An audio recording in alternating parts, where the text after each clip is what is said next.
Bonsoir, bienvenue à la Cinémathèque au temps du Covid. Cinémathèque ce soir en compagnie du Festival international du film de Fribourg.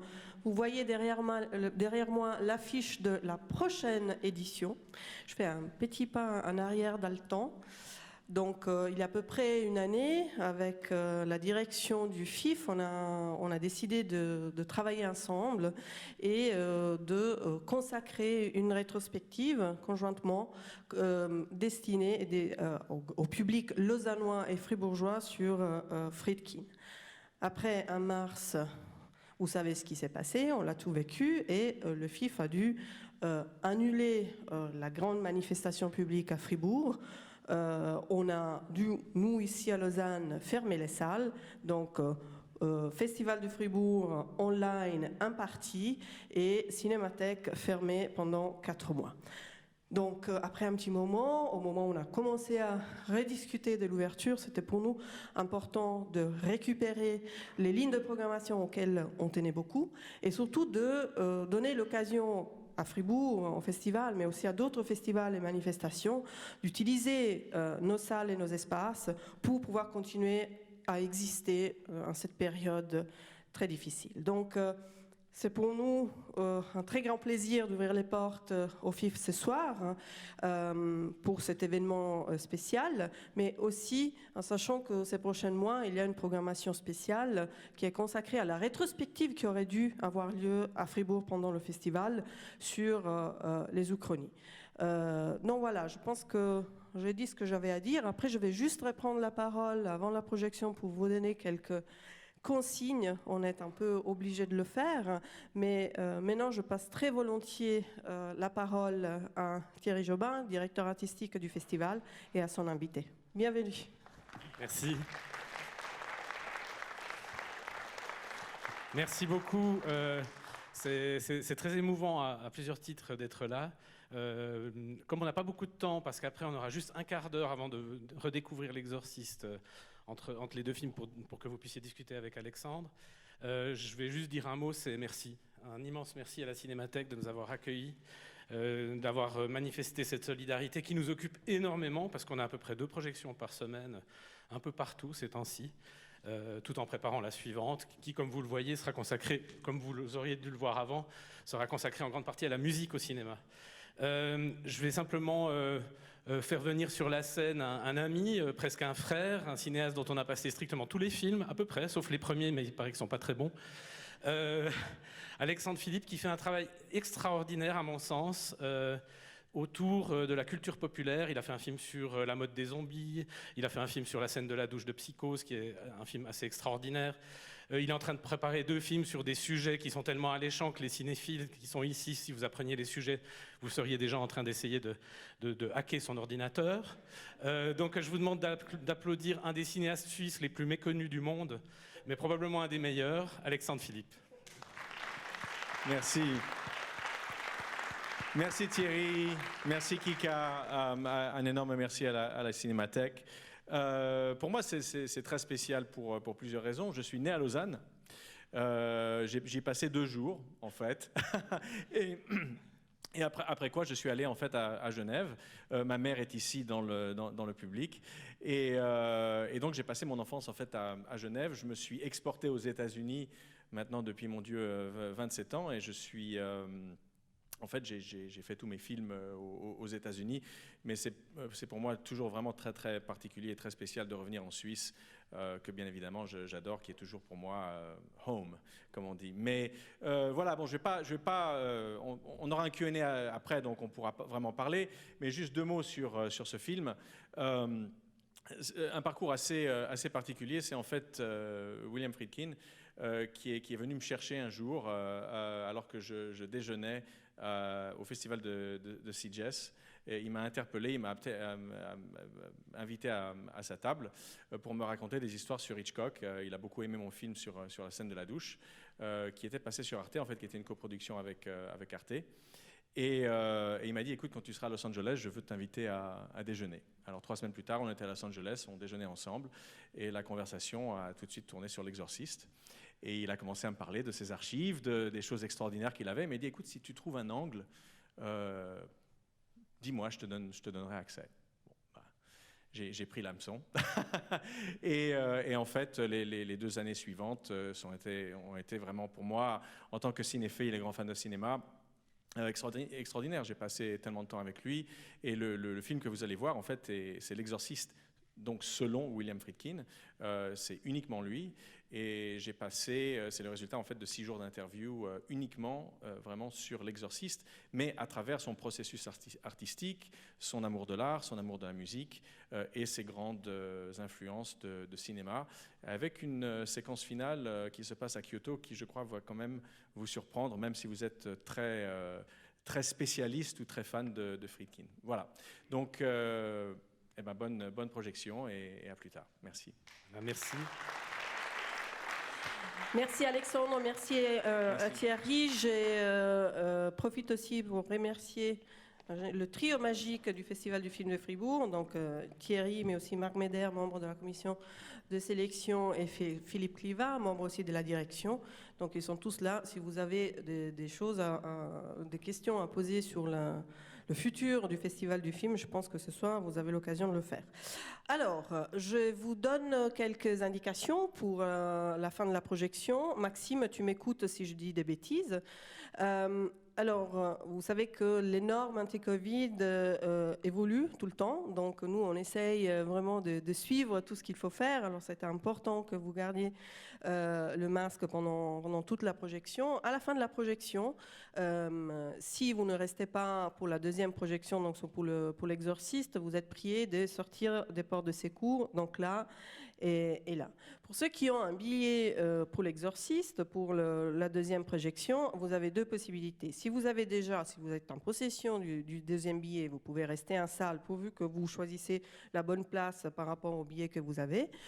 Ou alors, vous sortez si vous avez besoin de prendre un peu d'air ou d'aller aux toilettes. Ce qui est important, c'est que si vous voulez sortir, il faut sortir par les portes de secours et pas par l'entrée principale. Et si jamais après, revenir par l'entrée principale.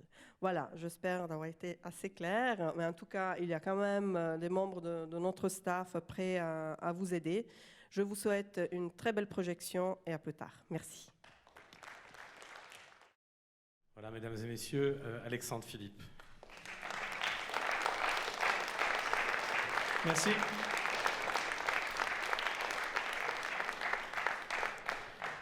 On est un peu ébloui, mais évidemment que cette petite session de 15 minutes est pour vous d'abord. Donc je pose immédiatement la question. Est-ce que vous avez des questions ou des remarques plus générales? Oui, ça va très vite. Il y a un micro qui vient vers vous. Attendez. Alors, je vous félicite pour votre documentaire. Et, Merci. Vous avez une relation particulièrement proche avec Friedkin. Je me demande si vous avez pensé faire un documentaire avec un autre film comme Sorcerer ou French Connection. Bon, c'est sûr que ça sera assez tentant. Surtout pour moi, Sorcerer, ça serait vraiment le film que j'aimerais faire. On n'en a pas encore, on n'a pas discuté. J'ai d'autres projets en ce moment. Je ne sais pas si j'ai vraiment envie de m'attarder. Ceci dit, on se parle toujours régulièrement, mais je ne sais pas si j'ai vraiment envie de rester nécessairement dans son univers. Est-ce que vous avez une autre question ou une remarque? Oui.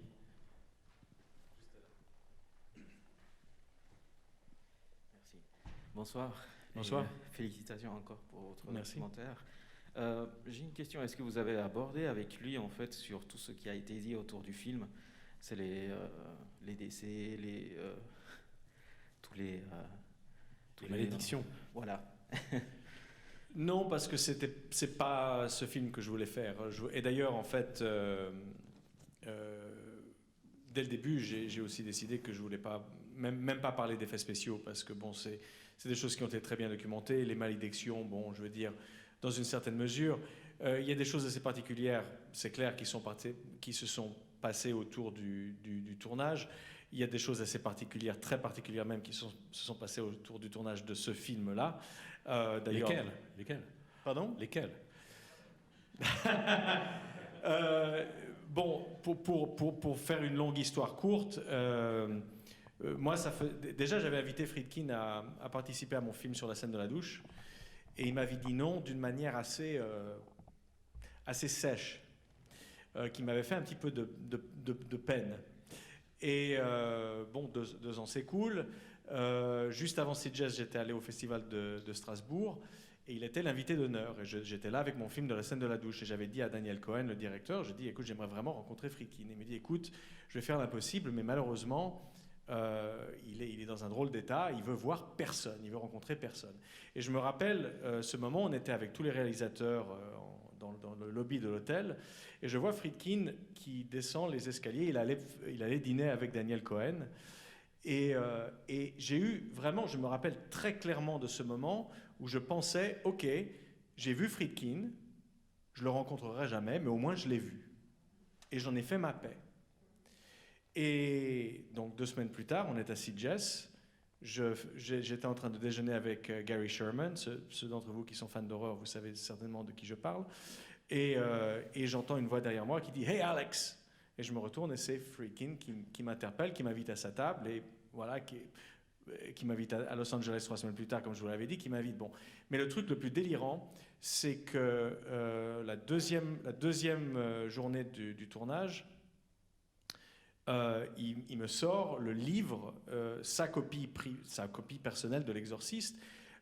Quand il avait rejeté le manuscrit de William Peter Blatty, le scénario, le premier scénario, il a pris sa copie du livre et il a commencé à tout annoter. En fait, c'est devenu sa version, la toute première version, c'est la Bible en fait de l'Exorciste, qui est non seulement ça, mais elle est signée par Bill Blatty le jour de la sortie de l'Exorciste. Donc c'est vraiment, c'est un livre qui n'a... c'est inestimable. C'est inestimable. Alors, je regarde ça, bien évidemment, chair de poule. Je dis, écoute, Billy, est-ce que j'aimerais vraiment pouvoir faire des scans pour pouvoir mettre quelques images dans le film? Il dit, hey, prends-le, ramène-le quand tu veux. Alors, tu sais, j'ai vraiment eu le moment où je me dis, mais non, mais attends, ça va pas, quoi. Alors, j'ai pris, je l'ai mis dans mon châle. Je suis allé, parce qu'on avait pris un Airbnb pour l'équipe, à Los Angeles, bien sûr. Je ne suis pas sorti parce que j'ai dit je ne veux pas sortir avec le livre, c'est pas possible. Il faut qu'on commande à déjeuner, à dîner, on reste ici. J'ai dormi avec le livre.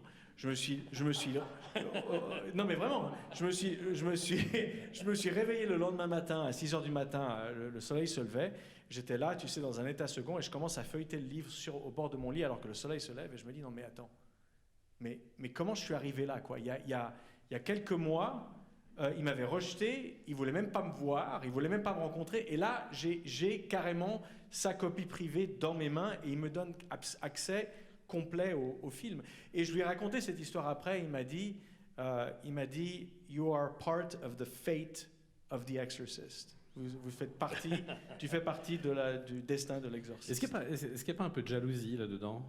Parce qu'en fait, ce qui m'a frappé la première fois que j'ai vu le film pour le programmer à Fribourg, c'est à quel point son phrasé m'a rappelé la manière dont Hitchcock racontait les choses. C'est-à-dire des phrases très courtes, un sens de la narration qui est tellement imagé qu'on voit déjà le film se dérouler. Est-ce qu'il n'était pas un peu jaloux d'Hitchcock? Il y avait une relation assez particulière, d'ailleurs, parce qu'il a tourné le dernier épisode de Hitchcock Presents et il n'avait pas de cravate. Et Hitchcock lui a fait une remarque là-dessus, qu'il n'a pas trop apprécié, étant Friedkin. Et le jour où il a gagné, je crois que c'était pas l'Oscar, c'était le Directors Guild Award, je crois. Et il m'a dit Hitchcock était au premier rang. C'était toujours à l'époque où ils avaient les tables, c'était les cérémonies dînatoires, en fait. Et il reçoit son prix du meilleur réalisateur, il descend et il s'arrête devant Hitchcock et il avait un nœud papillon qu'on enlève, tu sais, le clip-on, qu'on enlève comme ça. Et il va vers Hitchcock, il l'enlève et il dit « How do you like the tie now, Hitch ?» Donc j'aime. Ouais. Est-ce que vous avez une question? Une remarque?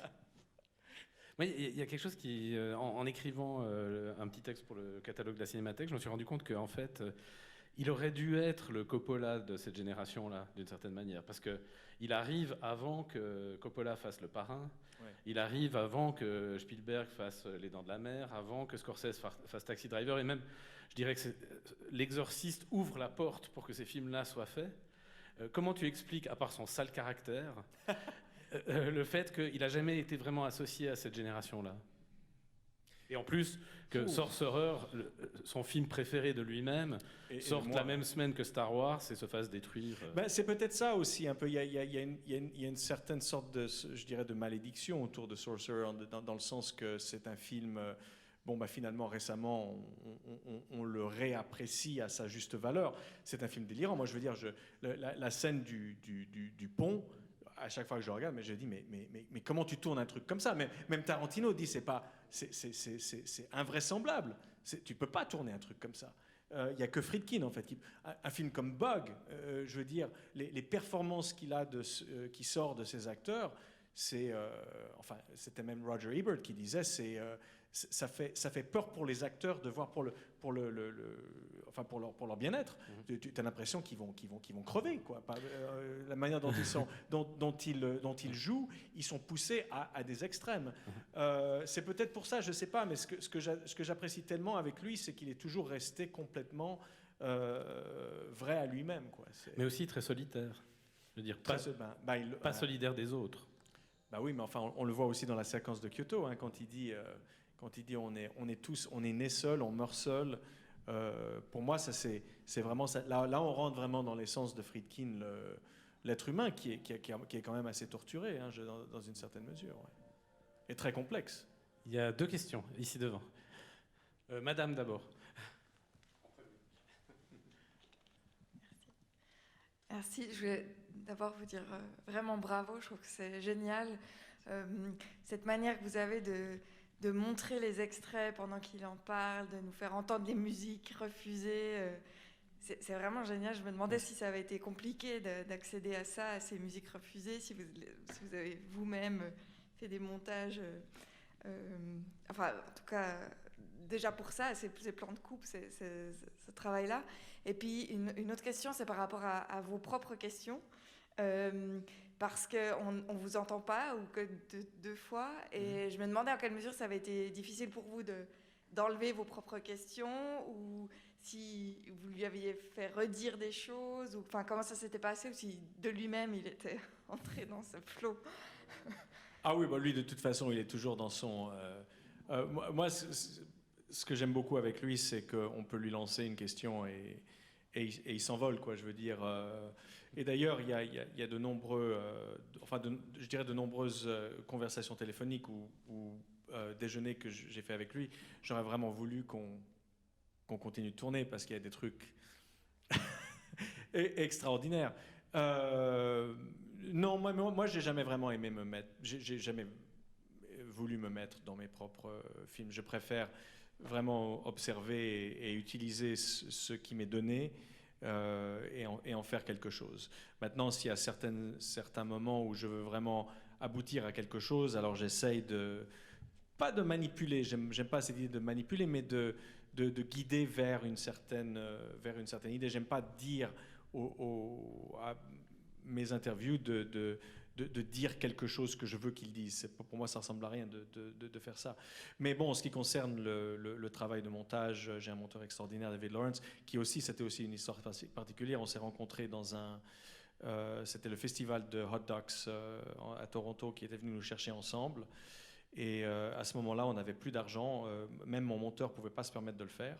On n'avait plus de temps pour l'envoyer pour Venise. Et je tombe carrément dans le taxi avec ce type que je ne connais pas du tout. Et on a une conversation, je lui parle de ce projet. Et il m'a dit, mais comment je fais pour le monter, quoi. Ça s'est fait comme ça.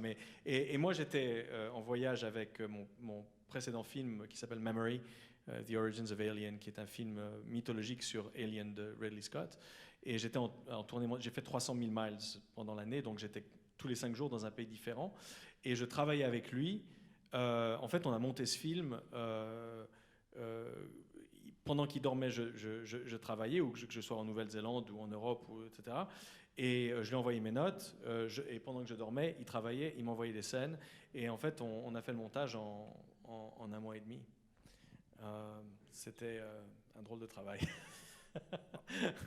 En attendant que vous ameniez le micro là, vous avez peut-être remarqué, ce qui est toujours impressionnant dans les films d'Alexandre, c'est au générique de fin le nombre de références, de films, de musique, de photos, etc.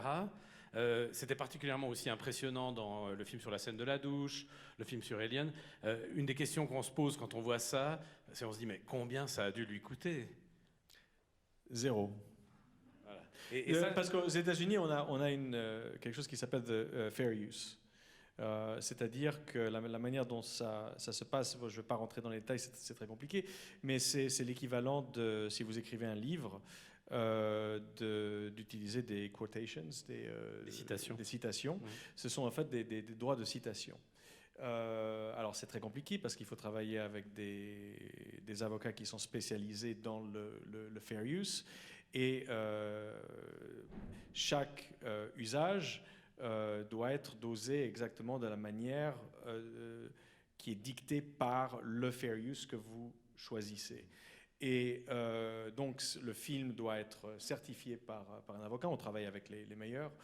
Donaldson and Callif, en fait, ils font tous les documentaires professionnels qui sortent aux États-Unis sont toujours faits par eux. Et à partir du moment où on a le certificat de Donaldson and Callif, vous pouvez avoir ce qu'on appelle le Errors and Omissions Insurance.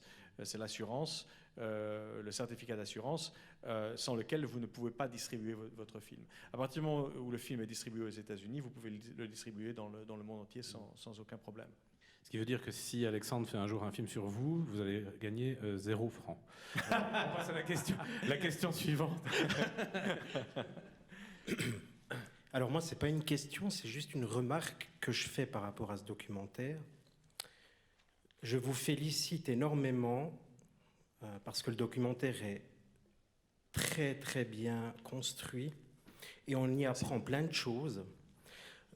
Les signes que j'ai pu retenir par rapport à ce documentaire, c'est surtout les intentions du réalisateur. J'adore L'Exorciste et ça m'a jamais frappé à l'œil, ou je me suis jamais en tout cas posé de questions par rapport aux intentions du réalisateur, et je trouve que écouter les intentions d'un auteur, ça reste primordial, capital. Et je trouve que dans ce documentaire, vous le mettez vraiment bien en avant. Bravo. Merci beaucoup. Merci beaucoup. Les notes d'intention sont très très importantes. Ce sera la remarque finale, sinon je vais me faire posséder par le démon de la cinémathèque. Ta tête va tourner à 360 degrés, c'est ça? Je voulais juste dire quand même que la semaine dernière, j'ai entendu Jean-Paul Gaultier dans une émission à la radio française où on lui disait, où les gens parlent de leurs souvenirs de cinéma, et on lui disait quel est le film qui vous a fait le plus rire dans votre vie. Et il a dit c'est probablement L'Exorciste. Alors, wow, la projection qui va suivre sera peut-être pour vous le film qui va vous faire le plus rire ou le plus peur. Ça m'étonnerait, mais oui. Merci beaucoup, Alexandre. Merci à vous. Merci beaucoup. Merci. Et bonne projection.